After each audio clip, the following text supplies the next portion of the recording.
My parents spent my wedding fund on my twins' extravagant celebration.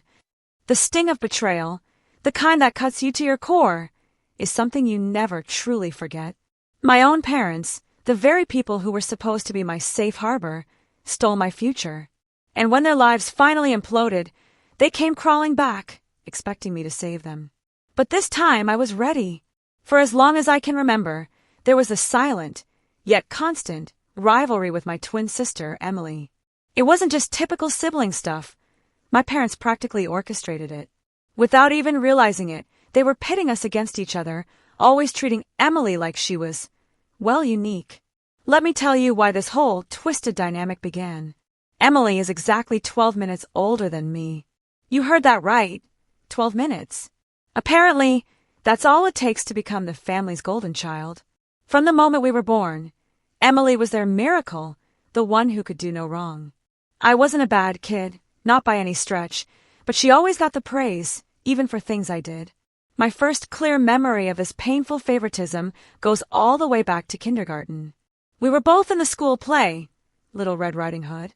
I landed the main part, while Emily had 2 simple lines as a flower. During the performance, Emily forgot her lines and burst into tears on stage. My parents, without a second thought, completely missed my entire performance as they rushed to console her. That evening, there was no congratulations for me, no recognition of my accomplishment. All they could talk about was Emily's bravery for trying. This pattern, this constant oversight of me, persisted through primary school. If Emily brought home a C on an exam, she'd be showered with, "Oh, honey, you tried your best." But when I consistently earned straight A's, I was barely acknowledged. I remember in 4th grade, I spent weeks meticulously working on a science fair project about renewable energy. I researched, built models, even interviewed local environmental specialists. When I proudly handed my parents the blue ribbon for first place, they gave it barely a glance. Emily had a tough day at volleyball practice, but that's still wonderful. Can we discuss this later? After that, I stopped bothering to show them my awards. The worst part was how utterly open they were about their favoritism. My dad would joke at family gatherings about Emily being their firstborn, and how those 12 minutes somehow made her the older sister. "Emily's our responsible one," he'd beam. "She looks after her younger sister." I'd stand there, listening, feeling reduced to nothing more than Emily's shadow. By middle school, this began to take a serious toll on my psyche. I became incredibly driven, desperate to prove myself. I joined every club I could: student council, debate team, math club. I studied late into the night, pushing myself to excel at everything. Emily, meanwhile, just coasted, doing very little, yet somehow still garnering all the attention and accolades. One incident still burns bright in my memory. In 8th grade, I was selected to represent our school at the state-level mathematics competition. I prepped for months, often studying until 2 or 3 in the morning. The competition fell on the same day as one of Emily's recreational soccer matches. Not only did my parents not show up to support me, they didn't even ask how I did. When I brought home the trophy for 2nd place, all they could talk about was how Emily needed cheering up because her team had lost their game. They prioritized her comfort over my significant achievement. High school was more of the same. I continued to pile on extracurriculars, take all AP classes, and maintain a perfect 4.0 GPA. Emily spent most of her time at parties, barely scraping by with a C average. But she was still the fun and social one, and I was often criticized for being too competitive and too serious. The chasm between us became impossible to ignore in our senior year. My academic accomplishments led to me being named valedictorian, accepted on a full scholarship to a top university, and even featured in the local newspaper. Emily, on the other hand, barely graduated and ended up enrolling at community college. Yet, throughout our entire graduation celebration, a celebration meant for both of us, my parents bemoaned Emily's failure to get into her first-choice school. In their address, they made no mention of my accomplishments. None. The pivotal moment, the one that cracked my world open, happened during college. I continued to maintain perfect grades while working part-time to support myself at a prestigious computer science institution. Every break, I'd return home, hoping, praying that something had shifted, that perhaps my parents had finally started to see my worth. Instead, it was always Emily this and Emily that. Somehow, her decision to drop out of community college after just one semester was spun into a brave act of following her own path. Then, during Thanksgiving break of my junior year, everything changed. My uncle, bless his heart, and his slightly excessive love for alcohol made a mistake. As he was reminiscing about my mom's pregnancy, he blurted out that my parents hadn't even intended to have twins. They were apparently devastated to learn they were expecting 2 children when they'd only wanted 1. My dad, ever the placid one, simply shrugged and said, "We'll figure it out." My mom had been worried about how they would manage 2 babies. And their method of figuring it out? To essentially pick a favorite and pour all their energy into her. Of course, that was Emily, their cherished firstborn. In their minds, those crucial 12 minutes were the difference. After years of agonizing over why my accomplishments meant nothing to them, everything suddenly clicked. When my uncle confessed this to me at the dinner table, it all made perfect, horrible sense. I was the afterthought, the unexpected addition, not the child they had hoped for. Something inside me snapped that night. That realization was like a cold, hard stone dropped into my soul. I gave up trying to please them. Instead, I poured all my energy into building my own life. I dedicated myself to my coursework and internships, driven to succeed for myself, not for their approval. By the time I graduated, I had multiple job offers from prestigious tech companies. I took a role as a software engineer at a promising startup, and within 3 years, I was promoted to senior developer. Emily, meanwhile, was busy planning this incredibly lavish wedding after a brief flirtation with a wealthy man she met at a bar. Naturally, my folks were ecstatic. They couldn't even recall the name of the company I worked for, yet they spent hours on the phone with Emily discussing every minuscule detail of her wedding. The irony wasn't lost on me. My company was preparing for an initial public offering, an IPO, and my stock options were already worth more than Emily's fiancé made in an entire year. I was actually doing incredibly well, thriving, but they never once inquired about my professional life. It was the wedding fund situation that ultimately shattered my heart. Our grandmother, the only person who had ever truly treated us fairly, had left each of us a sizable sum of money before she passed. It was specifically for our upcoming weddings, and she had been incredibly explicit that we were to share the money evenly. She even told me in private that she knew how my parents treated me and that this was her way of making sure I would have something that was exclusively mine. But of course, my parents couldn't even honor her last wishes. Emily wanted this ridiculously over-the-top wedding, a celebrity photographer, a fancy designer gown, multiple venues. Instead of urging her to cut back, or asking her wealthy fiancé to contribute more, they chose to take my share of the inheritance. They didn't even tell me. They didn't ask. It wasn't until months after the wedding that my inebriated uncle, yes, the same one, let it slip at another family gathering. When I finally confronted them, their response was infuriating. "Oh, honey," my mother remarked dismissively, waving her hand. "We were going to tell you eventually. We'll reimburse you when we can." My father's reply was even worse. "Well, Emily needed it more. She's the conventional one getting married, and since you're so preoccupied with your work, it's unlikely you'll even desire a lavish wedding anyway." I stood in their kitchen, staring at these people who were supposed to be my parents, and I felt nothing. Just a deep, hollow emptiness. No sadness, no rage. They couldn't even grasp the wrongness of what they had done. They genuinely believed that since it was for Emily, it was perfectly acceptable to take my inheritance without my consent. Emily had always been the focus, and I was as usual irrelevant. I returned to my apartment that evening, my mind a whirlwind of years of neglect. I finally saw with stark clarity how Emily had overshadowed or completely invalidated every significant turning point, accomplishment, and proud moment in my life. My high school graduation, they were too busy comforting Emily over her grades. My college scholarship, barely acknowledged because of Emily's difficulties at community college. My first promotion, completely ignored because Emily was planning her wedding. I did something I should have done years ago. I opened my laptop. I drafted an email. "I am aware of the wedding fund.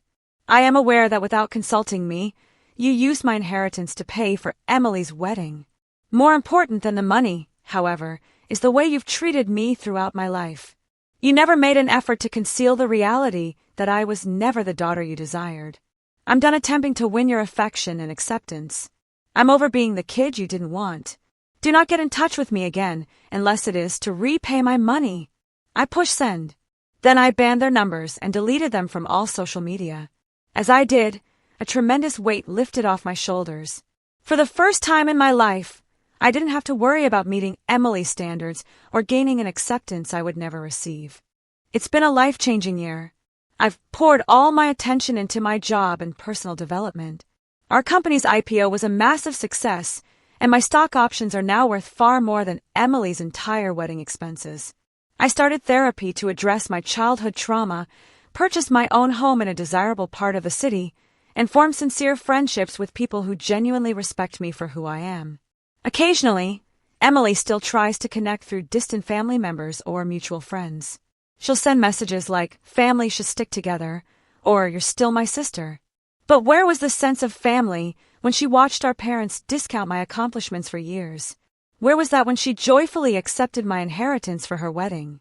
She was complicit in all of it.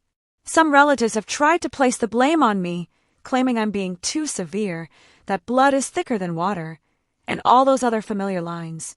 But these are the same individuals who silently observed my parents' years-long favoritism of Emily. They stayed silent then, seeing my treatment. They no longer get to express an opinion. It's interesting, because cutting them off has made me realize who my true family really is. My therapist, who's helping me see that none of this was my fault. My coworkers, who applaud my accomplishments. And my college best friend, who helped me move into my new home. These are the ones that genuinely care about me. I've just been offered a role as a team lead at my firm, which recently launched a new office in a different state. It's a fantastic opportunity, and for the first time in my life, I'm making a decision without considering how it will compare to Emily or what my parents will say. It feels amazing to be living my life for myself. Am I the jerk for cutting them off entirely? I often question whether I'm being overly dramatic, but every time I consider getting back in touch with them, I reflect back on all those years I spent feeling inadequate, and I know I made the correct decision.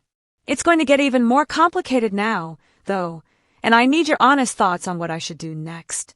Update 1. 2 weeks ago, everything changed drastically. My phone started ringing with multiple calls from my uncle while I was in the middle of a team meeting. My initial reaction was to ignore it. Family calls always signal turmoil, but there was something uniquely urgent about receiving several calls in quick succession. I decided to answer. "Hey, it's Uncle Greg," he began, his voice trembling slightly. I knew instantly something was wrong. He's usually the type of person who remains positive, even in the face of adversity. "I need to discuss your parents with you." I felt sick to my stomach. I hadn't heard from them in 2 years, so I knew this couldn't be good news. "What's happening?" I asked, trying to keep my voice steady. "They were involved in an accident. A rather bad one. They're in the hospital." He paused, and I heard him inhale deeply.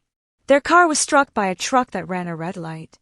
Your dad is in critical condition, and your mom has several fractures. They've been in the hospital for a few days." "Days?" I repeated, my voice rising. "And no one thought to tell me until now?" "They wanted me to let you know," he said in a calmer tone. "I believe they want to see you." He continued, "I believe that's not all, though. Their insurance is having issues." Of course. He went on to tell me that 6 months prior, my parents had allowed their health insurance to lapse. They've been having financial difficulties due to credit card debt and poor investments.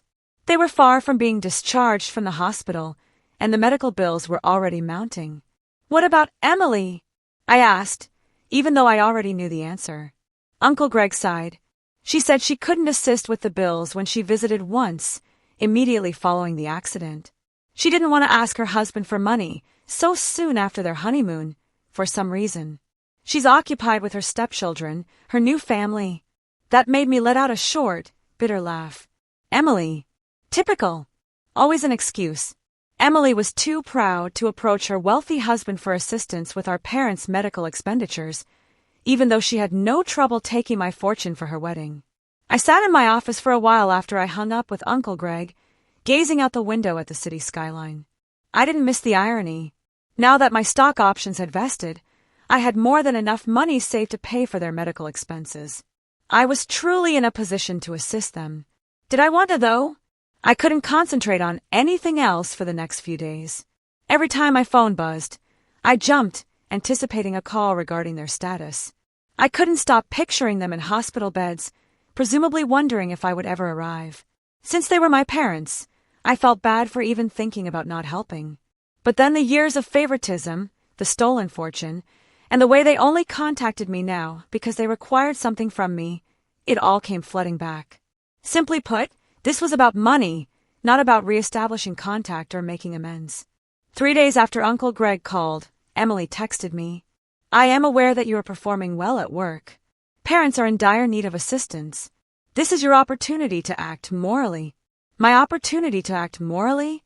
Where was this moral compass when she was using my inheritance to pay for her wedding?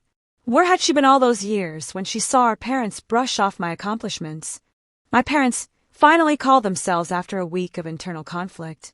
Although my mother's speech was weak and obviously influenced by painkillers, her deceptive methods remained the same, as if the past 2 years of silence hadn't occurred.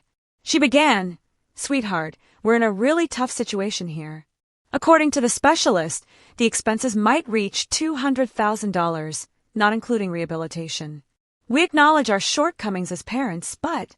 I interrupted her. "No, you aren't. And you never will be. You haven't gotten in touch with me in 2 years, and the only reason you are now is because you need money." My dad's voice, probably on speaker, said, "That's not fair. Your parents are us. Family supports family." That statement, "Family helps family," it set me off. Anger that had been bottled up for years finally surfaced. "Family helps family?" I said it again, my voice trembling with suppressed fury. When you used my inheritance to pay for Emily's wedding, where was that feeling? When you missed my college graduation, where were you? Where were you when you neglected every significant event in my life because you were too preoccupied with showing your adoration for Emily? After a brief, stunned silence, my mother began to cry, those recognizable, cunning tears I had heard so many times when she wanted to make me feel bad. "How can you be so cruel? The hospital is where we are. Your dad may require surgery. Will you truly desert us at this point?" I inhaled deeply before uttering the words I had been wishing to say for years. "Yes. In fact, yes, I am. All my life, you emotionally abandoned me. You just thought of me as Emily's shadow and your fallback option. Now that Emily is refusing to assist, you turn to me. No, I will no longer be your last option." "But we're family," my father said, his voice pleading. "No," I cut in. "We're not.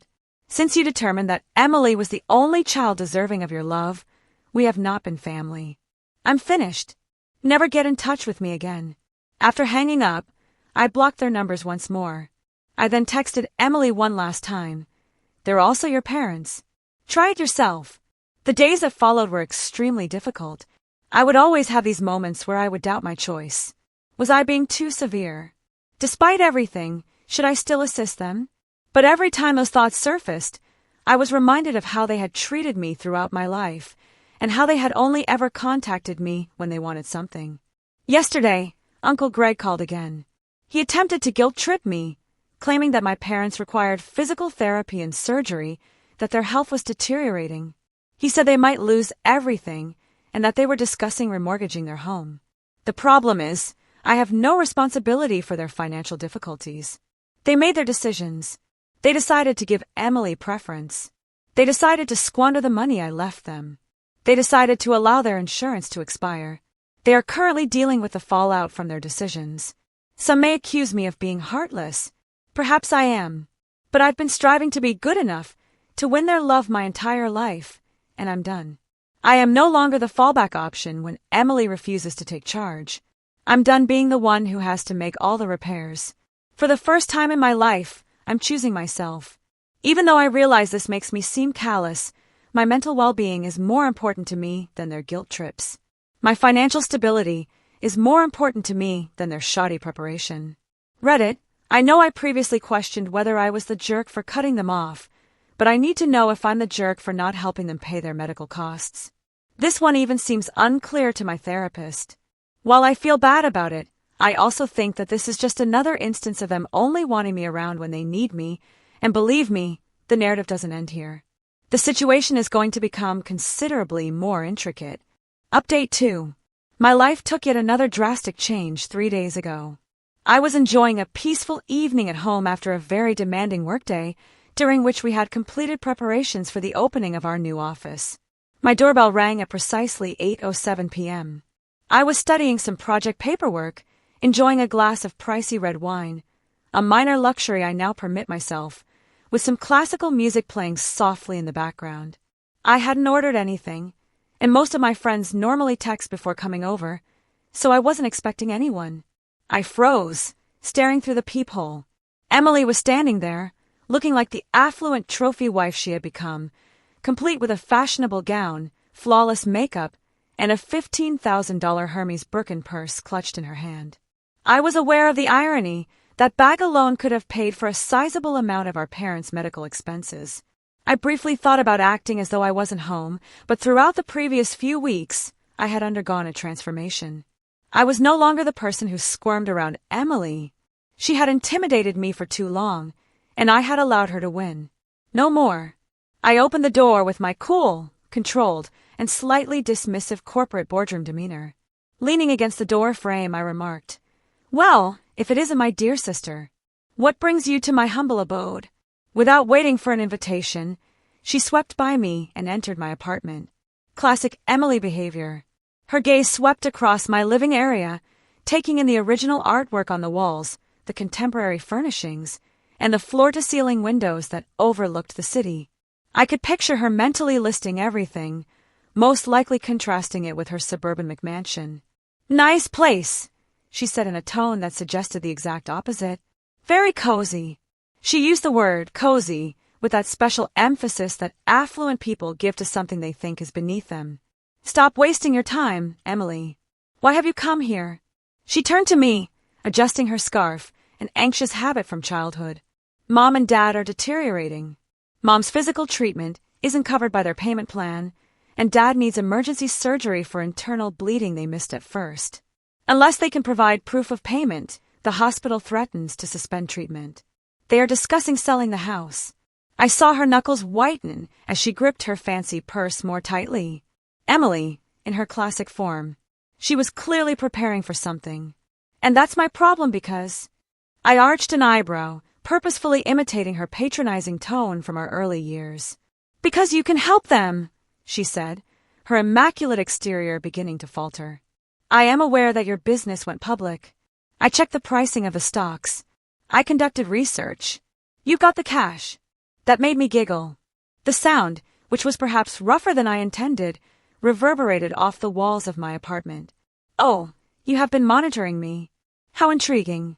Before using my inheritance to pay for your wedding, did you do this much research? Or prior to your own refusal to assist them in all this? Where is your wealthy husband?" Emily's face turned red, another vivid memory from my early years. Her dramatic outbursts, which always ended with our parents comforting her, were always preceded by that flush. "That's different," she stammered as her poise continued to falter. "I now have a new family. I have obligations. Consider my stepchildren. We each have our own financial plans, James and I. When a family situation arises, I can't just throw money at it." "Can't just what?" I interrupted her with a strong voice. "Can't you simply assist your parents, who have given you everything? Who paid for your wedding with my inheritance? Who prioritized you the most? Who didn't attend my college graduation to assist you with your apartment move? Those parents." She waved her hand dismissively and said, "That's history, but..." I saw that she stepped back. "This is right now. You're being selfish, and they need help." Her use of the word selfish was the last straw. A lifetime of repressed rage and bitterness abruptly solidified into a chilly, unambiguous goal. I went silently to my home office, picked up my laptop and a few papers off my desk, and then went back to the living room. "Emily, would you like to discuss money? Let's have a conversation." I rotated the screen of my portfolio dashboard in her direction. "Look at these figures. These are my stock options. I'll explain it to you in words you can comprehend. This is more valuable than James, your husband, will be in 3 years. That home of which you're so proud? If I wanted to, I could pay cash for it tomorrow. As she gazed at the numbers, her face turned white instead of crimson. I went on, bringing up papers such as my investment portfolio, my pay stubs, and the most recent offers I had gotten from rival businesses. But you're a tech worker. For the first time I could recall, she stumbled. You're just a programmer. Her voice was small. Emily, I'm now a senior development director. I was making something for myself while you and your wealthy husband were playing house. I also did it without treading on anyone else, unlike you. I clicked firmly to shut down my laptop. I could assist Mom and Dad by covering their medical expenses. However, I won't. You're being cruel, she murmured, but I could see that she realized her younger sister had outwitted her. No, it is terrible to stand by and do nothing while your sister has been ignored her entire life. Cruel is stealing her inheritance without asking. Cruel is only showing up at her door when you're in need. I approached the door and pulled it open. Are we finished here? Don't return. Clutching her pricey purse like a shield, she stood there. She made one final attempt to say, "You'll regret this," but her voice lacked the assurance it usually possessed. When they lose everything. My only regret is that I didn't cut you all off sooner. Emily, goodbye. I poured myself another glass of wine after she left, a $200 bottle I had been putting away for a special occasion, and this one felt like it. And then I went out to my balcony. In front of me, the city lights were a tapestry of freedom and opportunity. I felt totally free for the first time in my life. No more living in Emily's shadow. No more feeling guilty. No more looking for approval. My phone was inundated with notifications the following morning. Apparently, Emily had spent the night phoning every member of the family she could get through to, telling them how I had changed, how prosperity had made me callous and uncaring, and how I was leaving the family when they needed me most. Uncle Greg wrote me a very long email on karma and family responsibilities. In response, I shared a comprehensive folder with the family group chat. It included scanned copies of my inheritance documents, bank statements that revealed how my money was used for Emily's wedding, text messages from Emily stating that she would not assist with the medical bills despite her affluent lifestyle, and a breakdown of my current net worth that showed exactly how much I could contribute if I so desired. After that, the family conversation became very silent. Our cousin Angela was the only one to reply, "Holy, you actually did it, didn't you? In fact, you were successful on your own." I worked on my future plans over the course of the following few days. I accepted the promotion in another state, which came with a bigger package of stock options and a substantial raise.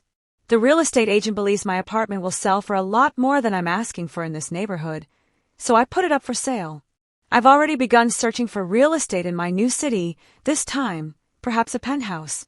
Emily sent me one last text last night, which said, "Mom's crying every night because of you." I commented.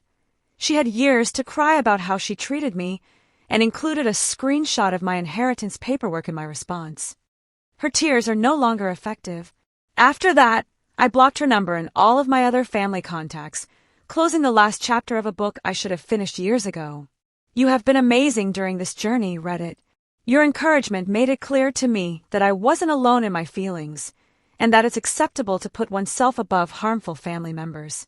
Your remarks served as a constant reminder of my decision-making process whenever I had second thoughts. Recently, I received a message questioning if achieving financial success was worth sacrificing my family. The truth is, though, that I didn't lose any. Folks who never treated me like family in the first place were folks I broke free from. My achievement just gave me the courage to refuse their treatment. It didn't change who I am. I want to express my gratitude to everyone who told me similar stories, gave me advice, or just confirmed how I felt when I most needed strength. You gave it to me. I will begin looking for a home in my new city next week. A new life, a new career, and a new home. For the first time, I'm looking forward to the future without being constrained by obligations to my family. An asshole to some, perhaps. However, I've come to the crucial realization that sometimes being branded an asshole by toxic individuals is a sign that you're finally advocating for yourself. Reddit, thank you. I was able to discover my value and voice thanks to you. So, I've shared my journey, my pain, and my ultimate triumph. But I want to know, if you were in my shoes, faced with this kind of profound betrayal and the impossible choice it presented, what would you have done? Let me know your thoughts in the comments below. And if you're still with me, please do me a favor. Hit that subscribe button and ring the notification bell to stay updated with more shocking real-life stories like mine.